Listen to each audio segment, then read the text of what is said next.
যে আমি একটা কথা বলি, হেডলাইন লাগানো হয়। আর একটা কথা আপনাদের কাছে অনুরোধ থাকবে, please be careful about headline. এটা হ্যাম্পার কোনো কারণ নাই। ইউনেস্কো এই শোভাযাত্রাকে স্বীকৃতি দিয়েছে এবং ইউনেস্কো আগামীবার জানবে এই শোভাযাত্রা আরো বড় হয়েছে, আরো ইনক্লুসিভ হয়েছে। এবারের উৎসবটা কিন্তু আর শুধু বাঙালিদের না। শোভাযাত্রা যেটা, এটা আর বাঙালিদের শোভাযাত্রা না। এই শোভাযাত্রা বাঙালি, চাকমা, মারমা, গারো প্রত্যেকের। ফলে আমাদেরকে দেখতে হবে যে আমরা এমন একটা নাম যেন না দিই যেটা শুধুমাত্র আমাদেরই হয়, ওরা আর ইনক্লুড হতে না পারে, ওরা যেন ব্র্যাকেটে না পড়ে যায়। You know what I mean. So এইটা নিয়ে কালকে আমাদের আলোচনা হবে এবং যেই নামটাই হোক, পাশাপাশি এটাও থাকবে, যেমন চাকমারা করা হচ্ছে না, চাকমারা উৎসবটাকে নাম ডাকে হচ্ছে বিজু, রাইট? আর আপনারা ডাকেন হচ্ছে সাংরাই, মানমারা ডাকেন হচ্ছে সাংরাই, রাইট? সো একটা সেন্ট্রাল নাম থাকলে পরেও ভেতরে যেই ব্লকটাতে চাকমাদের শোভাযাত্রা হবে, যে ব্লকটাতে গারোদেরটা হবে, গারোদেরটার সামনে ওদের আপনার নামটা দেখতে পাবেন ওয়াঙ্গালা, বা ওদেরটার সময় দেখতে পাবেন আপনি সাংরাই। আমরা এবার অ্যানসার করবো। আর সেন্ট্রালি এটা কি নামে ডাকা হবে, যে নামে সবাইকে একটা ছাতার মধ্যে আনা যায়, সেটা এখন পর্যন্ত কোনো সিদ্ধান্ত হয়নি। কালকে মিটিং এ বসে সিদ্ধান্ত হবে।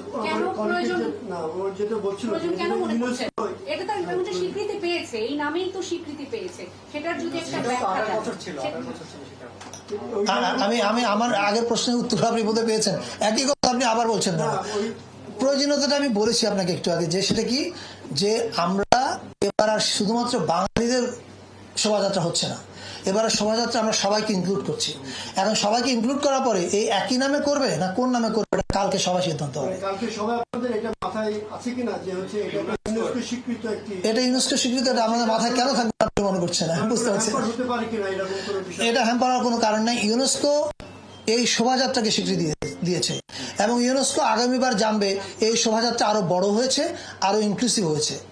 সো ইউনেস্কো এটাতে খুশি হওয়ার কারণ হবে, আপত্তি করার কোনো কারণ নাই।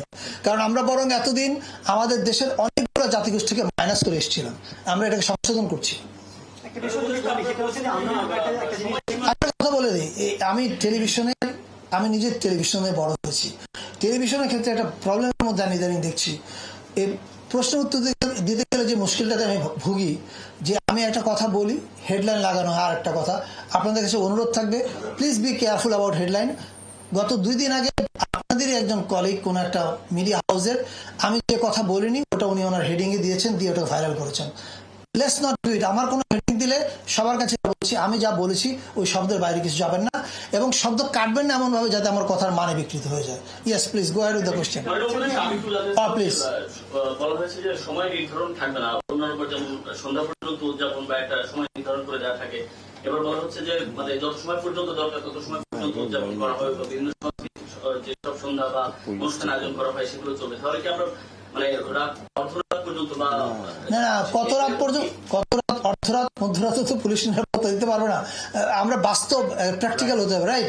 সো একটা সাংস্কৃতিক অনুষ্ঠান কটা পর্যন্ত চলতে পারে, কতক্ষণ পর্যন্ত পুলিশ নিরাপত্তা দিবে, এগুলো নিয়ে পুলিশ একটা নির্দেশনা দিবে। কিন্তু আপনি দার্শনিকভাবে সূর্যাস্তের মধ্যে অনুষ্ঠান বন্ধ করতে হবে, এটা আমাদের সিদ্ধান্ত না। এখন